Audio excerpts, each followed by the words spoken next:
मेरी गुटिया के भाग्या जाग जाएंगे, राम आएंगे।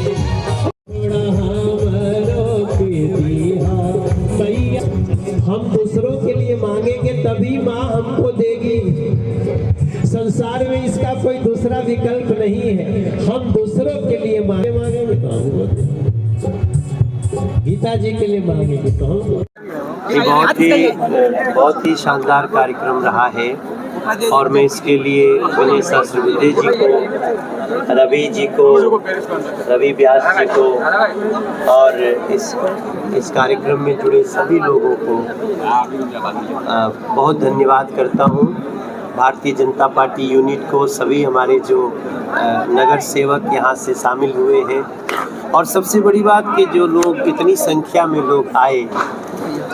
कोई कार्यक्रम समाप्त होने के बाद कहना पड़ा कि भाई आप घरे जा तो ये शायद भारतीय संस्कृति की ये आकर्षण है और हम लोग कितना ऐतिहासिक समय के पहले मिले हैं।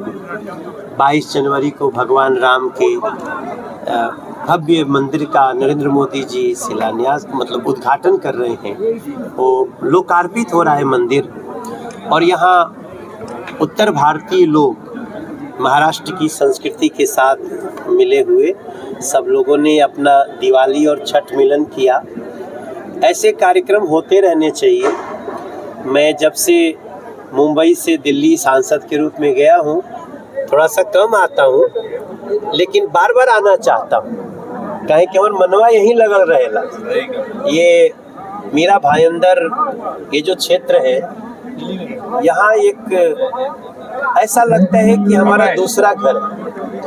तो आप सब मीडिया के लोगों का भी धन्यवाद करता हूँ कि आप सब ने इस कार्यक्रम को घर घर में पहुँचाया और दिवाली की हैप्पी बिलेटेड दीपावली और छठ आने वाली है।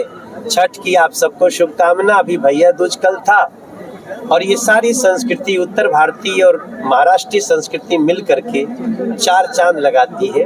आप सबको, सभी लोगों को मेरी तरफ से शुभकामनाएं। सर दूसरी बार आपको आना हुआ मीरा भाईंदर में, क्या कहेंगे? लगाव कुछ ज्यादा ही बढ़ते जा रहा है मीरा भाईंदर से। नहीं, अभी हम तीसरी बार भी आएंगे, हम चौथी बार भी आएंगे। देखिए, पहले हम आते थे सिर्फ गाना गाने, अब हम यहाँ की समस्याएं जानने भी आते हैं। यहाँ की समस्याएं हमको दे दीजिए।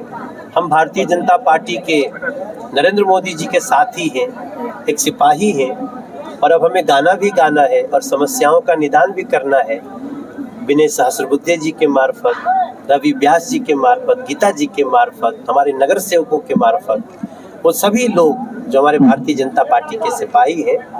तो मैं अपने शिंदे जी को और देवेंद्र भाई को, दोनों को भी धन्यवाद करता हूँ कि महाराष्ट्र की उथल पुथल होती डूबती नैया को फिर से संभाला। बहुत बहुत बधाई। बनाएंगे सर जिस तरह से सर 2024 का इलेक्शन आ रहा है, जो 2024 का इलेक्शन आ रहा है, विरोधी पार्टी जो लोगों को संस्कृति परोसता हो वो बहुत कुछ हक रखता है। सर जिस तरह से 2024 का इलेक्शन आ रहा है और विरोधी पार्टी एकजुट होकर जो है भाजपा को हराने के लिए क्या बोलेंगे, उनके लिए क्या संदेश है?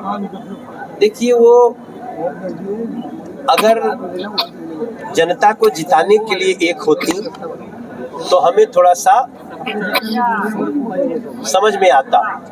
वो कह रही हैं हम इसलिए एक हो रहे हैं कि हमें भारतीय संस्कृति को नष्ट करना है, हमें सनातन संस्कृति को नष्ट करना है। सनातन संस्कृति मतलब छत्रपति शिवाजी की संस्कृति, सनातन संस्कृति मतलब भगवा की संस्कृति, सनातन संस्कृति मतलब पेड़ों को देवता समझने की संस्कृति, नदियों को माता समझने की संस्कृति, वसुधैव कुटुंबकम की संस्कृति। अगर इसको नष्ट करने के लिए इंडी अलायंस बन रहा है तो इस देश की जनता इंडी को वो कितना दूर फेंकेगी, इसकी कल्पना हमारे देश के संस्कृति कर्मी कर सकते हैं। बोलेंगे आज दीपावली का समय सम्मेलन रखा गया भाजपा की तरफ से, वीरा महेंद्र की जनता को क्या संदेश बोलेंगे आप? बहुत सुंदर भारतीय जनता पार्टी की तरफ से आज का दिवाली सम्मेलन और छठ के पहले का प्रोग्राम सांस्कृतिक कार्यक्रम आज रखा गया है। माननीय सांसद मनोज तिवारी जी यहाँ आ रहे हैं और बहुत सुंदर ऐसे वातावरण में हम सांस्कृतिक प्रोग्राम कर रहे हैं। सभी को दिवाली की भी शुभकामनाएं दे रहे हैं और छठ की भी शुभकामनाएं दे रहे हैं। जैसे अभी चुनाव आने वाले हैं, बोलेंगे अभी से उसकी तैयारी शुरू हो गई है? देखिए, चुनाव की कोई एक दिन की तैयारी तो होती नहीं है। हम 365 दिन चुनाव के बारे में ही सोचते हैं। देखिए, जो राजनेता होते चुन के आते हैं वो उसी दिन से सोचते हैं कि अगली बार मुझे चुन के आना है। तो ये तो 365 दिन की तैयारी है। जो भी करो, आप लोगों को लगता है कि चुनाव की तैयारी है, पर ये हमारे रूटीन में होता है। इस बार क्या भाजपा के चुनाव चिन्ह से लड़ेंगे? इस बार भी निर्दलीय लड़ेंगे? बिल्कुल, अगर भाजपा ने मुझे ये जिम्मेदारी दी तो बहुत खुशी से मैं भाजपा के टिकट से लड़ूंगी। जो वीरा महेंद्र की जनता थी उसको क्या, जिस तरह से आपने उनसे वादा किया, कितने वादे आपने पूरे किए और क्या लगता है वीरा महेंद्र जी कितना प्यार मिलेगा? काफी सारे वादे पूरे किए हैं। अब तो उसमें मानती हूँ कि मुझे 100% नहीं मिले हैं, लेकिन 80% तक जरूर मार्क्स मिल जाएंगे और 2 महीने के चलते चलते। रवि जी क्या बोलेंगे? जिस दीपावली सम्मेलन रखा है, क्या इसके पीछे का आपका मकसद क्या रखने? देखिए, हर साल भारतीय जनता पार्टी वीरा महेंद्र के अंदर दीपावली स्नेह सम्मेलन का आयोजन करते हैं। हमारे सभी कार्यकर्ता एक दूसरे से मिलते हैं और दिवाली की खुशियां बांटते हैं। और आज उसी की कड़ी के अंदर माननीय पूर्व सांसद एवं हमारे ठाणे लोकसभा के चुनाव प्रमुख माननीय श्री गणेश बुद्धे जी के मार्गदर्शन में आज यहाँ पे हमने एक दीपावली स्नेह मिलन समारोह आयोजित किया है। आने वाले 19 तारीख को छठ पूजा का भी उत्सव है, तो दोनों उत्सव यहाँ पे आज कार्यकर्ता मना रहे हैं। वीरा महेंद्र की जनता मानी कि रवि इस बार सांसद का चुनाव है, विधानसभा चुनाव लड़ने वाले हैं। देखिए, फिलहाल तो मेरे पास में विधानसभा के चुनाव की पूरी जिम्मेदारी है, तो फिलहाल मैं लोकसभा और विधानसभा चुनाव की तैयारी में लगा हूं कि भारतीय जनता पार्टी को किस तरीके से पूरा भाजपा का एक अधिकृत सांसद मिले और विधायक मिले।